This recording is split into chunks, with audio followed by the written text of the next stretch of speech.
গাজওয়াতুল হিন্দ।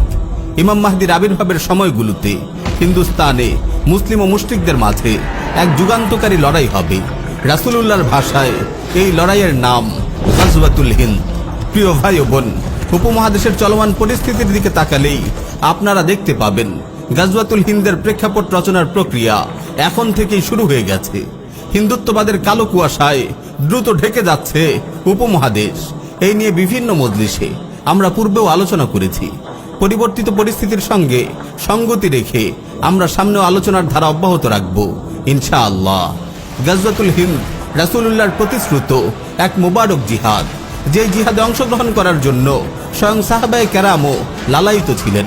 সুনানে নাসাই, মুসনাদ আহমদ, মুস্তাদরাক হাকিম সহ আরো অনেক হাদিস গ্রন্থে বর্ণিত একটি হাসান হাদিসে এসেছে, সাইয়্যিদুনা আবু হুরায়রা রাদিয়াল্লাহু তাআলা আনহু বলেন, রাসূল সাল্লাল্লাহু আলাইহি ওয়াসাল্লাম আমাদেরকে গাজওয়াতুল হিন্দের প্রতিশ্রুতি দিয়েছেন, আমি যদি সেই জিহাদ পেয়ে যাই তাহলে আমি আমার জান মাল সবকিছু তাতে কুরবান করব।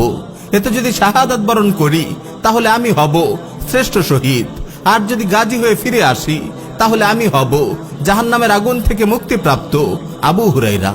প্রিয় ভাই ও বোন, মোবারক এই জিহাদে অনেক রক্তক্ষয়ী ও সর্বগ্রাসী লড়াই হবে। আল্লাহর ইচ্ছায় অবশেষে মুসলিমদেরই বিজয় হবে।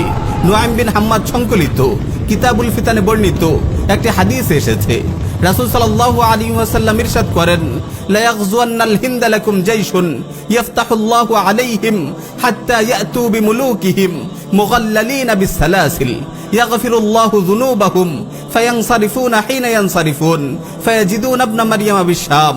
তোমাদের একটি দল হিন্দুস্তানে লড়াই করবে, আল্লাহ তাআলা সেই দলের যোদ্ধাদের বিজয় দান করবেন।